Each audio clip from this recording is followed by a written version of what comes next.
Rashi, the Torah portions, Pinchus. We continue. Today we're going to get the division of the land of Israel to the tribes. We're learning that in the Mimer. We had Sunday a class on that. And let us get right into it. Shlishi, the third reading. We are in chapter 26 in Bamidbar in Numbers, verse 52. Hashem spoke to Moshe saying, to these you shall divide the land, benachala, as an inheritance, b'mispar shemais, in accordance to the number of names. Rashi, so these you shall divide the land, but not those who are under the age of 20, even though they've come to the category of 20 years, before the division of the land. For we see because it took them 7 years to conquer the land when they entered into the land. And 7 years to divide the land. Like not but they nevertheless did not get a portion of the land. Because it says to these you shall divide. Right. So you might think, well, if you're 20, by the time you came to divide it, you're also going to get a portion. No, the verse is saying to these people, these now, not later. Means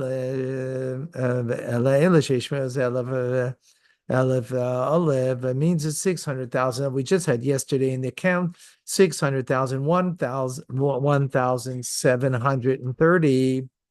So only those that were 20 at the time of the census, those are the ones who are going to get a portion of the land. Now, if one of them had 6 sons, they only take their father's portion at only. In other words, it's the father's portion. I mean, to these shall the land be divided. Not those accounted in the sentence would survive to take the portion of land.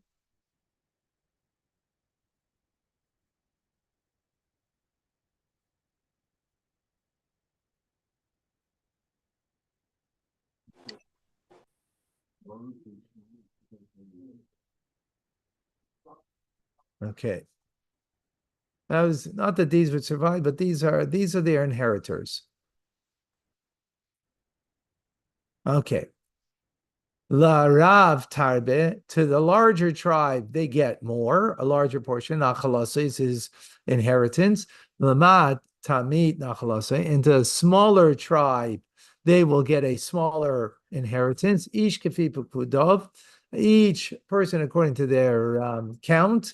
Yute Nachalase will be given his inheritance.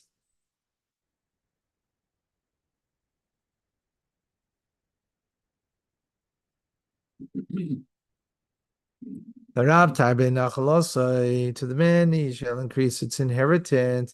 The Shevich Salon, to a tribe that was numerous in population, also Chelik Rav, they got a larger portion. Even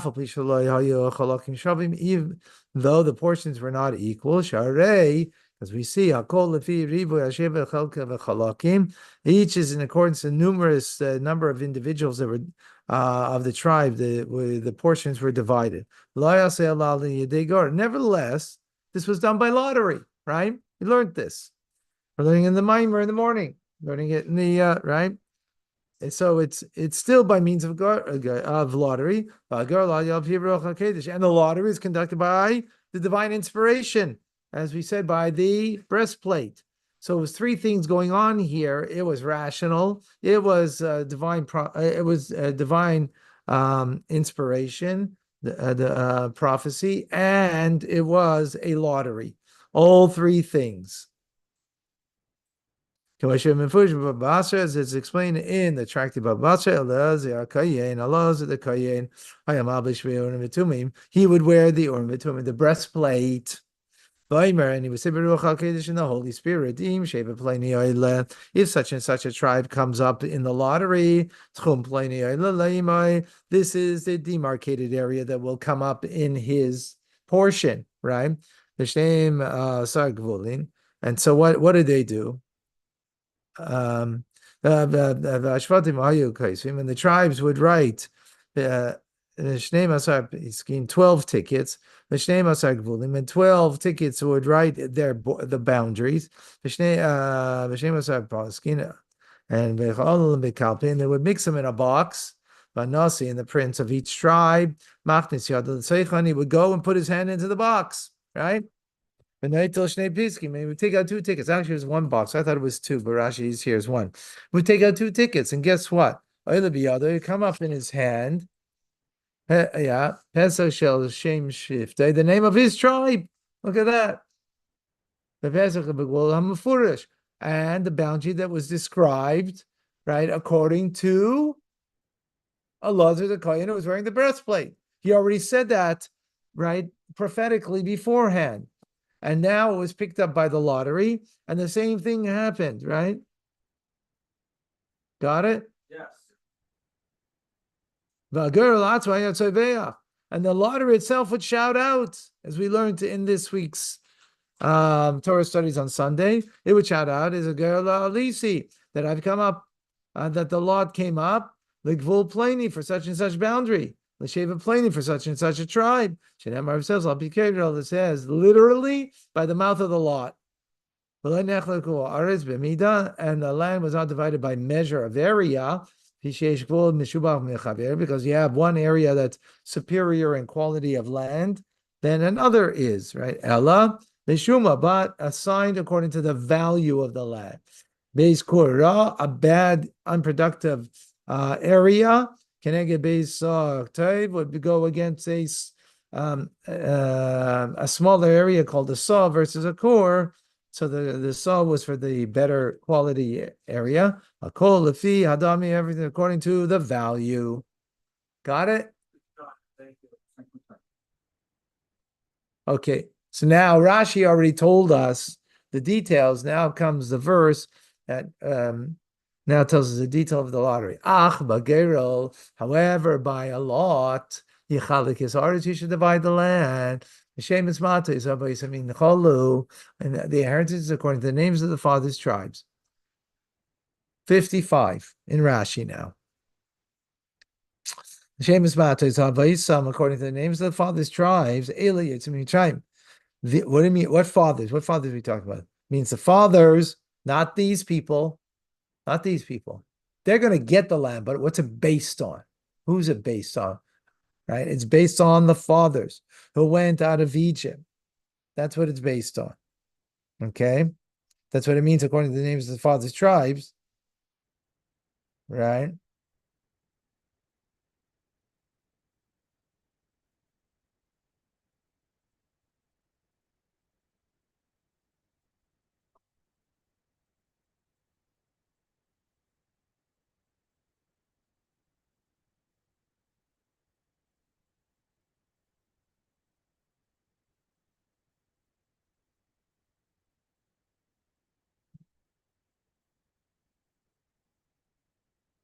Okay. Continuing in Rashi. Shina Kosev Nachlazu. So Torah has now made this inheritance different. Mikol and Nachla Shabbat from all of the other types of inheritance that there is in the Torah. In other words, this is not standard procedure of inheritance. Shkol and Nachla, because all other inheritances, Achaim Yoshim Esamesim, the living inherit the dead. Right? Now, there's someone, a father passes away, so now the children get, right? That's not what it's here. That's normal. The Khan. Living inherits the dead, the dead inherits the living. Huh? He said the living inherits the dead inherits the living. The living inherit from the dead, right? For a dead person passes away, the child inherits, right? But Khan, Amesim Yoshim is Achai. But here the dead inherit the living. Ketzad, how's this? Shnei Achim Yetzi Mitzrayim. Two brothers from those who went out of Egypt. Shayu Lehem Banim, who had sons. But Boya Aritz, who were now entering the land. Lezeh Echad, so one brother, he had one son. Well, Lezeh Shloisha. And the other brother had 3 sons. Ha'echad natal chelek echad. The one son took 1 portion. Va'ashleisha natlu shleisha. And the 3 sons took 3. Shenemar. How do we know that? Leila techalakar. So it was the first thing we said, right? To these you shall divide the land. So that's how you begin, right? 3 versus 1. Yeah, I got it so far? Yeah. Good. Then, we're not finished yet. So that inheritance now is reverted to their grandfather, not to the father, but to the grandfather, right? The cholku akol b'shava, and they redivided it all equally. So there's 3 and 1 part. So there's 4 parts, right? Yeah. It goes back to the grandfather. It's divided equally. Zesh and Emar. This is the meaning of what it says. L'shem is matas avosam min cholu. According to the names of the father's tribe, shall they inherit? Right? She'acha shenot lo abonim. That after the sons took their portions, chilkul lefia avos, they redivided according to their fathers. Shiyatzim Mitzrayim, that went out of Egypt. Leila mitchila chalkuah, and had they divided it first, the minyan Yitzim Mitzrayim, by the number of those who went out of Egypt, these 4 sons mentioned would have nothing but 2 portions, 1 for each of their fathers. Akshav, not lo arba chalakim. Now they take 4 portions. So it's not being divided amongst the children, it's being divided amongst the grandchildren. Like, it's not like 3 sons get the 1/2 from their father, and the 1 son gets half from his father. Let's see, I want to make sure I got this clear.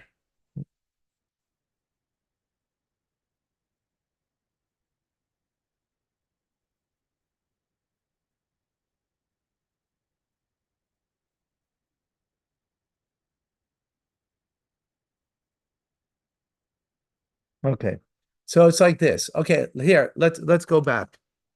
Here we go. Okay, look. A father has 1 son, a father has 3 sons. So there's 4 portions here, right? Yeah. Those 4 portions now are what's called the original grandfather clause. Yeah. It's going to the grandfather, right? From the grandfather, he has 2 inheritors because he has 2 sons. Yeah. So it's going to the 2 sons. So one father has 2 portions, and the other father has 2 portions. This one gets 2 portions. These 3 get 2 portions to divide between them. Got it? 2 portions to divide. In other words, we're going according to population, but they're not getting it according to population. Right? It's 4 portions here, right? Leila techalek, they're the ones who are getting, right? No, 1 and 3. Listen, please. Okay?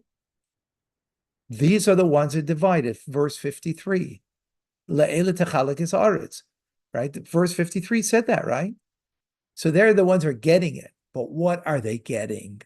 They're not getting 1 and 3. It's being divided to them, but then it's going back because the verse says to the fathers, it's going to be the inheritance. So it's going back to the grandfather who's going out of Egypt. They're inheriting. Who went out of Egypt? The fathers, right? But they're getting an inheritance from their father. So there's 4 to inherit. That goes back to the grandfather. He had 2 sons. So 1 son gets 2 and the other son gets 2. So then this guy is getting 2 portions, and these 3 in the end are getting 2 portions to divide between each other. Okay? In other words, they're getting 2/3 each. So the divisions are based upon the portions the fathers inherited. No, it's confusing. It's on both. Because these are the ones who are getting it. Yeah. But they're the ones who are getting the portion. Yeah. Right? The only question is, what are they getting? They're getting it based not on getting it from their father, but because their fathers are the inheritors. From who? Their The father. grandfather. So the grandfather. So there's one grandfather, two sons. Yeah. So they're getting half. 2 and 2 Yeah. because the 4 portions are going grandfathered back. Yeah. So it's going to the grandfather. Who's going out of Egypt are the inheritors The fathers. from the 2 fathers Yeah. from the one. Yeah. So they're getting 2 and 2, which then means this son, in fact, is getting 2 portions, and this son from the other fathers the 3 of them are dividing 2 portions. So That's- in effect, one is getting the blue one is getting half, and the other 3 are Yes. dividing up the other half. Exactly. Okay. But it's a little complicated how it's going that way, but right, because the verses are saying different things. So we need to incorporate verse 53 that says these are the ones that are getting it, right? But what they're getting is based on their father, what they inherit. Who's the father inherit from? The grandfather. So that means the 4 portions are grandfathered back Now it's the fathers though who left Egypt. and given to them because they're the ones who left Egypt. Okay? Father didn't. He's not the one considered left Egypt because they're inheriting from him, you know. Yeah, for all intents purposes, right?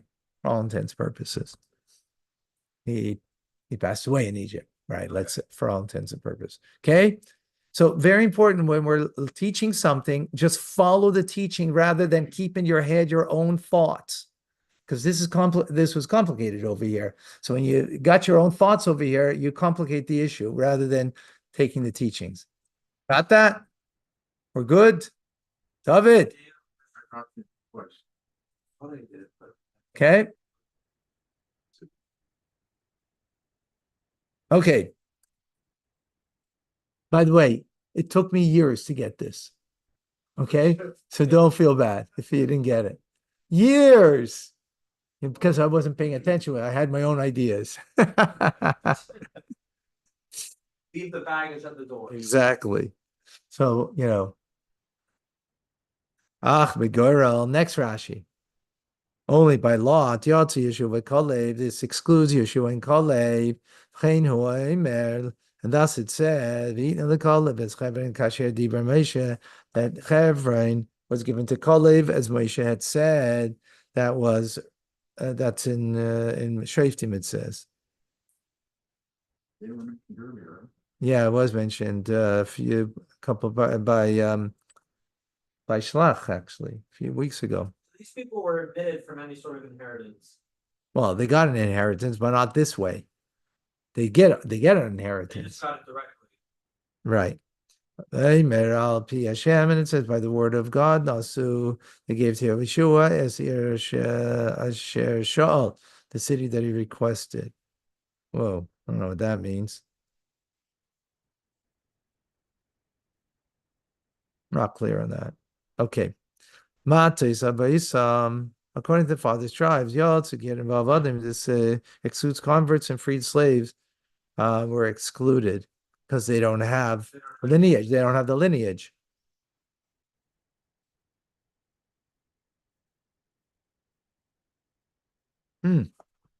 So they don't have lineage. So they were excluded from the division of land.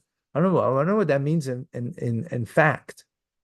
Didn't we learn about when you had fields that were in a Shmata year that like the converts and the slaves or something were able to they were able to take like the food from it? Or everybody could. Shemitah year, everybody could. So because it's free. Doesn't belong to anybody, right? Okay, 56. Alpia Geiro, according to the lottery, Techalik Nachalosa, you shall divide its inheritance, being Rav Lamad, whether numerous or few. Rashi 56. Alpia Geiro, according to the lot, Ageril Hayamidaber. Rashi said this earlier, based on these words, right? That's Sunday's class, that the lot would speak. Kamesha Parashi, as I've explained, Magi, this tells us, and the land was divided by Ruach HaKodesh, by the Holy Spirit, by the divine Spirit. The Kach Nemer al Pi Hashem. That's why it says by the word of Hashem.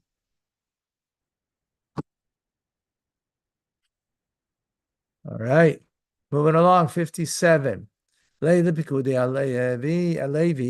So who this is exclude? The Levites, right? And these are the numbers of the Levites and Mishpachosim according to their families. The Gershon, Mishpachas Gershuni. The Kos, Mishpachas Kos, and the Marari, Mishpachas Marari. Right, the three families that we know already from earlier that we've learned. Ele Mishpachas Levi, Mishpachas Livni, Mishpachas Achivrein, Mishpachas Machli, Mishpachas Mushi, Mishpachas Korchi, Kahas Hoili Dis Amram, and Kahas gave birth to Amram. So who's the grandfather of Moshe and Aaron and Miriam? Anybody? Who? Kahas. Why? Because Amram is the father of Moshe, right?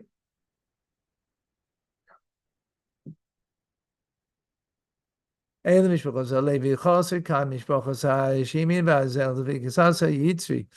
families were missing over here. We said this earlier, if you remember. Shemesh is Amram, the name of the wife of Amram, Yocheved, is Yocheved Bas Levi, the daughter of Levi. Asher Yalda Levi b'Mitzrayim, that was born to Levi in Egypt. But Amram, and born to Amram was Aaron, there's Moshe, there's Miriam, their sister. Rashi in 59. Asher Yalda Levi b'Mitzrayim, that was born to Levi in Egypt.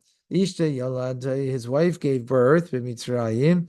Her birth was taking place in Mitzrayim, but her conception was not in Egypt. In other words, she came pregnant to Egypt. When Yaakov's family entered, when the 70 of the family entered into the walls of the city, Yolda, Levi's wife, gave birth to her. And that's how we have a complete number of 70, because if you count the names of the people went down, you only see 69, Pratam, as you will see the individual number. You'll only find 69. The walls entering into Egypt. The walls, a lot of cities back then were walled cities, right? That they were walled cities for protection. Yivalid Larin is Nadav, this Avio was born to Aaron, Nadav and Avio, Visalaz and Somar. 4 sons. Yama, son of Avio, and Nadav and Avio died Behakrivam, and coming close, Eish Zara, a strange fire, a foreign fire, before God. And their count was Shloisha ve'esrim elef, 23,000. Kol zochar miben chodesh v'mayla, and every male that was 1 month and older, because they were not counted, the Levites, amongst the children of Israel, because it was not given lahem to them, nachla, an inheritance, beside bnei Israel, amongst the children of Israel. 62. Because they were not counted amongst the Bnei Israel, that they're counted from 20 years. Matam, what's the reason? Because an inheritance was not given to them. And those who were counted from the age of 20, they were fit for inheritance.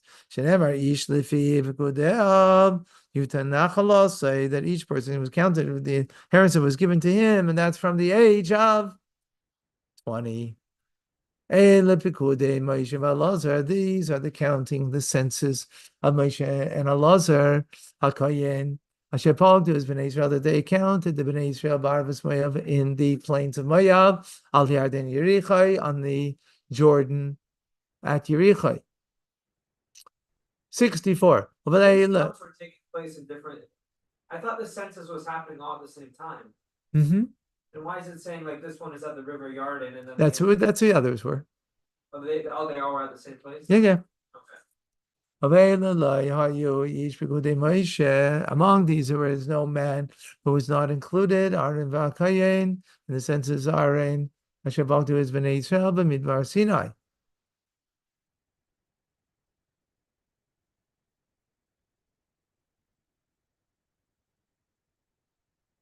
Ish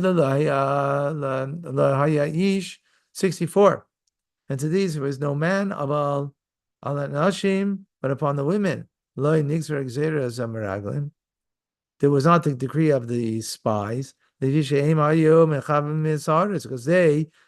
the land was precious to them. The men said, let us go appoint a leader and go back to Egypt. But the women said, give us the possession of the land. That's why the daughter of Slavchad are now over here, even though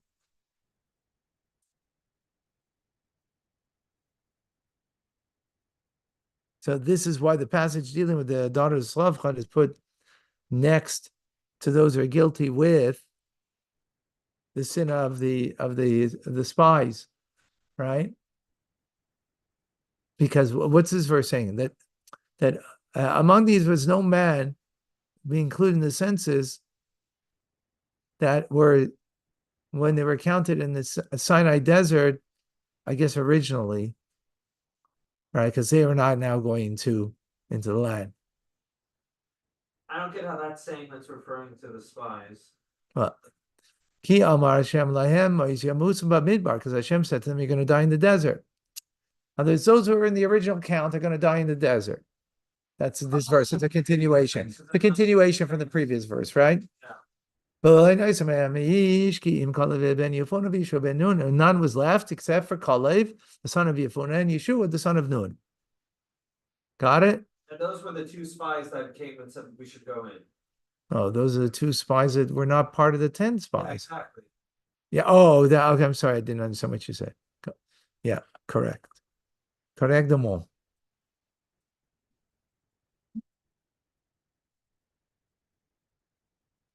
Okay, quickly. Ben Gilad, Ben Machir, Ben Menashe, the Mishpachos, Menashe, Ben Yosef, Ben Elishmael, Ben Esav, Achla, Noya, Chag Milka, V'Tirtza. So the daughter of Slavchad, who's the son of Chefer, who's the son of Gilad, who's the son of Machir, the son of Menashe. Whoa. Right? Of the families of Menashe, the son of Yosef, they came forward, the daughters, there were 5 daughters, right? Machla, Noah, Chagla, Milka, and Tirtza. Okay, got it? Yeah. Rashi. Right, Rashi, Mishpachos Menashe ben Yosef, the families of Menashe, the son of Yosef, Lo Menema, why is it stated? Who needs such a long list over here? It's very unusual. Halak Vanema, don't we already know this, Ben Menashe? This to tell you, Yosef, Zara said Yosef, he held the land to be precious. Shanam, as it says, because you bring up my bones to the land. And his daughters held the land precious. Give us the possession. Right? These are great granddaughters. This teaches Israel, you call them tzaddikim, that all these women were righteous. These 5 daughters, they were righteous.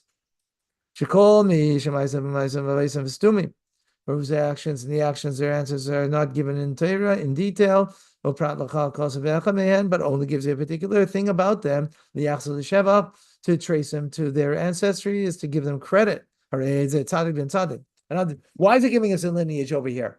Is it because they wanted the land?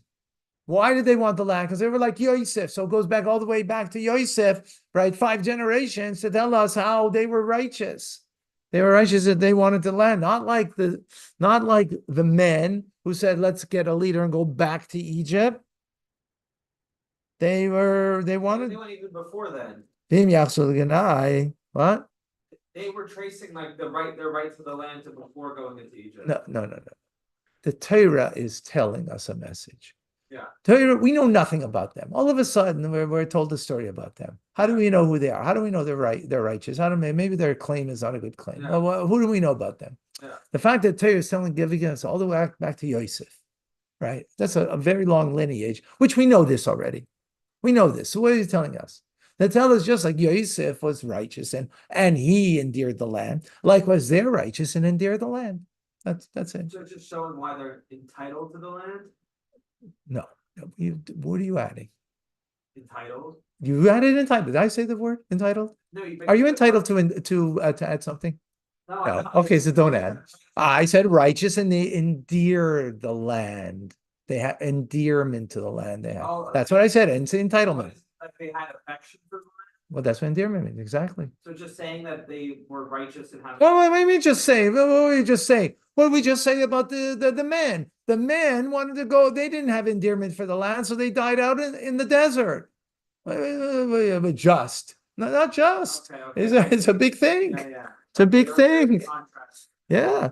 Well, that's what Rashi just said, right? Okay. Huh? I had a caffeine. Oh, so you had your coffee. Yeah, different I form. don't know what's going on. As long as you aren't entitled No, to add. no. Huh? What? Well, where are we? Oh boy. We got a truck really fast. Okay. If the Torah was telling us about the ancestry to say something negative, we see that by Ishmael, the son of Nisanel, the son of Elishama. That's in the book of Kings, right? There it's the opposite. Not always when you're giving a lineage is it something positive. It can be negative too, right? As we see Yadua, so thereby known, Shekolan is Karamima, all those mentioned there are Rishayim Hayu. Right. Now he's just bringing that. So when you're giving lineage, it's not always positive, right? It depends what the lineage is. Right.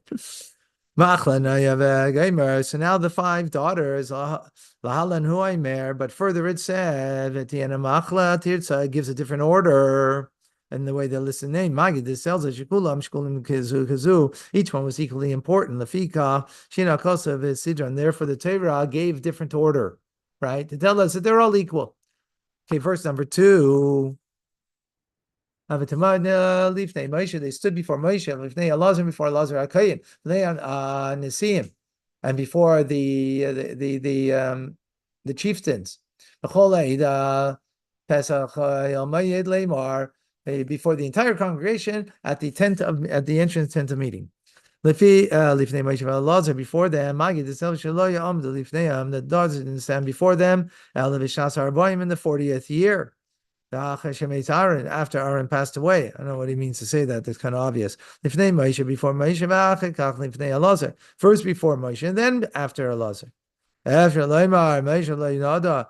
In other words, how could you say, is it possible Moshe did not know what they're going to ask a question now about the inheritance, right? And Elazar would know. Elazar say Mikra, but inverted and say V'darsheon interpreted according to the Rabbi Shaya. And he says, he says, he says differently. They were sitting in the house of study, and the daughter Slavcha, they stood before all of them at once. Right?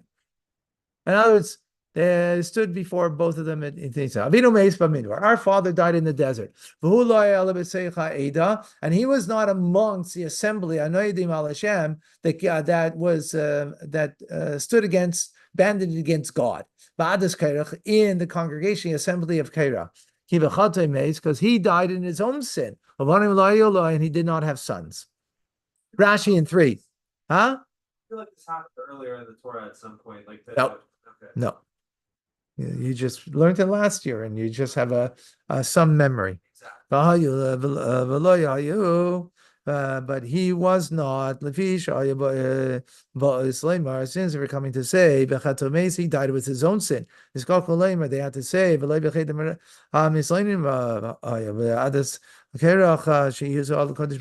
death was not because of the sin that they complained, nor was it because he was part of the assembly of Kairach, inciting the people against God. But he died of his own sin. But he didn't make others sin with him. That's the important thing, right? Rabbi Akiva, what was his sin? He was a wood gathering on Shabbos, and therefore he died his own sin. Rabbi Shimon says, he was amongst the intransigents that was earlier. His own sin. Okay, number 4. Lama Yigara Shem Avinu Mitayach HaMishpachta. Why should be our father's name be eliminated amongst the families? Ki ein ben laben, because he doesn't have a son. Tunu lana achuzah b'seich v'achinu afinu. Give us a portion of the land amongst the father's brothers. Rashi 4. Lama Yigara Shem Avinu. Why should our father's name be omitted? Anu b'makom ben oimdes. We're standing in the place of a son. Give us the inheritance. If the females are not considered offspring by the laws of inheritance, give us a yibum, give it to the brother-in-law who will marry us, and therefore we're going to have a portion of the land. Because he didn't have a son. Because if he had a son, they wouldn't have claimed anything. I saw you, they were very wise.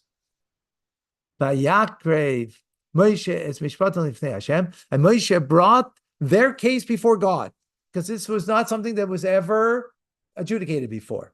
Vayakrev Moshe is mishpatim. Moshe brought the case before Hashem. Why did he do that? Because the law was concealed from him. Kan Nifra, and here he was punished al shanata al Torah, because he took the crown, assuming authority. Loimar adavar sheyiksha mikem, a matter that is difficult for you. Takrivan alai, bring it to me. When his father-in-law said, right, that it'll be later on, but it's based on what when they made different judges. So the difficult cases you bring to me. So in other words, giving himself greatness. Or another alternative explanation.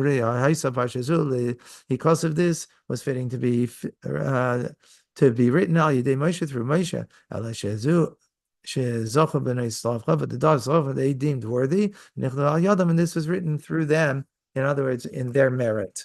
Okay, we're going into